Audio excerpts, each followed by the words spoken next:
Alright, it's time for the MTB Taster Top 10 MTB Trails in Victoria, Part 1. We've ridden these trails multiple times over the last few years, but let us know your thoughts. Have I got some of these trails too high or too low? Leave a comment below, or give us a thumbs up or a thumbs down.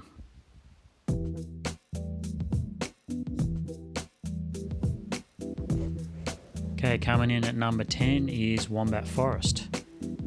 Distance from Melbourne is 70 kilometres. Takes about 55 minutes to drive out there. Trail types are blue square only. Out there you've basically got some pretty long loops which are XC style. There's a few XC style races out there. The Wombat 100 is a well-known one. Doesn't always, it used to always run, but they've had a few years where it didn't, or they've tried to revive it with a local club. Pretty flat, not many rocks. It's basically silty clay type of material with fair bit of vegetation, leaves and things on the trails often, which means it can get muddy in winter. But in summer it's really good because it's eucalyptus forest. It's quite cool on a hot day, so it's a good trail for those type of conditions. It's not a very it's not always maintained as a trail. It's pretty rarely busy. You often see a couple of people around there, but not huge groups of people. I think it will get less popular in the future unless they develop it, just because of the amount of other trails that are getting developed around Melbourne, some of which I'll talk about later. And the other thing is it's not always maintained. I know I've been out there a few times when there's been a lot of material over the tracks, like trees have come down. Some sections, it's basically we had to get off 4 or 5 times for one section of trail just to get through, because there was massive logs over the trail. So I think during summer mostly people will pick that type of stuff up, but at the ends of the season, if there's a bit of rough weather, you might not have a completely clear run every single time. So yeah, good trails, but becoming less popular these days because of the availability of other options.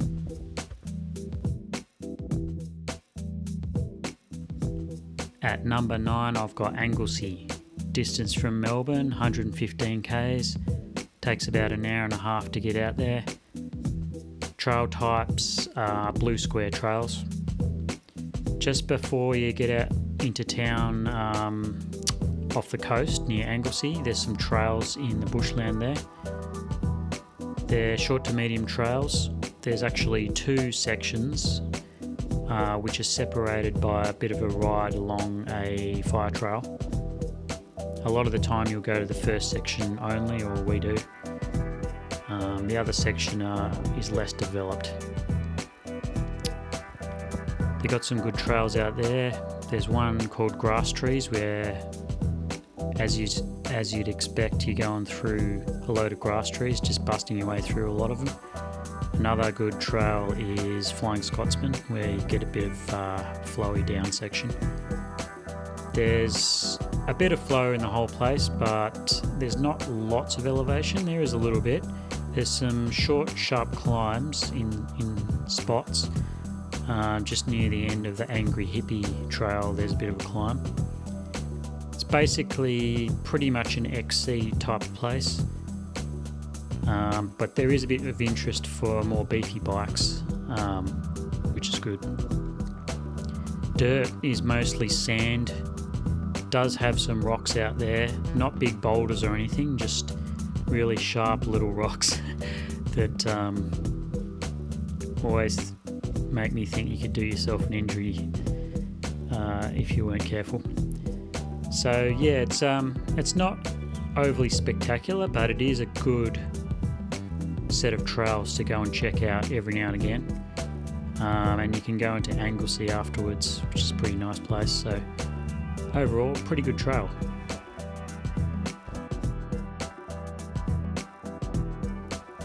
At number 8, I've got Buxton. Distance from Melbourne, 105 k's. Takes about an hour 45 minutes to get there. Trail types, green circle, blue square. I believe some people may classify some of them as black diamond, but I wouldn't go that far. It's a bit of a drive to get out there. You have to go through some windy roads through the sort of alpine forest. The trails are through sort of semi-alpine forest. There's a lot of ferns. There's a creek going through the bit of land, so it can get quite damp, but it's nice and cool in summer. At one point there's a really good view of the Cathedral Ranges, if you know that mountain range. It's a mix of longer trail loops with some medium length trails. There's fairly long sections of flow, no real rocks out there at all. The dirt's basically loam, can get muddy, and there's a fair bit of leaf material around at times. The climbs are pretty steady, which is good. There is one climb that has a reasonable steepness to it, and that's the down part of that section is reasonably new and is probably one of the best in the section of trails. They've really built up the jumps recently.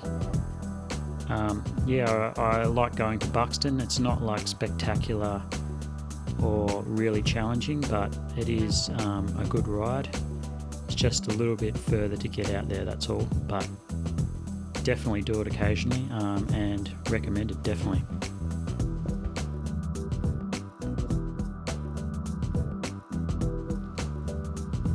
At number 7, I've grouped 2 trails together which are really close, so if you're going to go out there you might as well do both of them, and that's Beechworth and Yaktrax.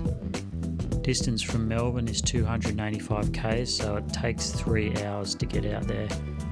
So not a day trip, but you might be out there for other reasons or stay overnight or a couple of nights out there. Trail types, green circle, blue square. Like I said, there's 2 trails, one just outside of town in Beechworth, and the other one is about a 15-20 minute drive in Yakandanda called Yaktrax. The ones in Beechworth, it's amazing how much trail they've packed into a reasonably small area. You just go round and round in circles, but they're good trails. There's large granite rocks there. The dirt's mostly sandy. There's a fair bit of up and down. Not really flowy, it's more technical around there. So short climbs, short descents, a lot of twisting and turning through the trees and around the rocks. They're good trails, but you won't get a long flowy section there. The ones at Yaktrax are a little bit different. You will get longer sections there. Those trails are cut through old gold digging areas, so there's a lot of big pits and things, and there's a waterway that the gold diggers have dug that the trail is alongside for a long section. Those loops are a lot longer,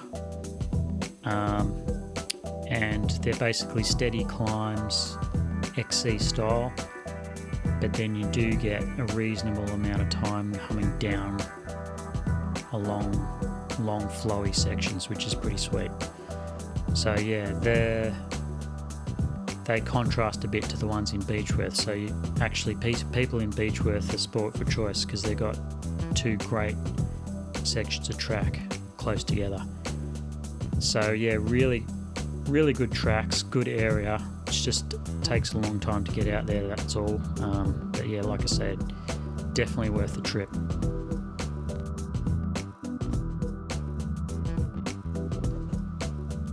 My number 6 is Lysterfield. Distance from Melbourne, 37 k's, takes about 40 minutes to get there. Trail types: green circle, blue square, black diamond, and supposedly double black diamond, but I don't think it is a double black, I think it's a single black. It's the site of the old Commonwealth Games mountain bike track, which is just one section of it that you can do. Might be a little bit controversial being number 6, but I do like it, but I just think these days there are other trails that I'd prefer to do. They're very popular, can get pretty busy out there, in fact very busy at times.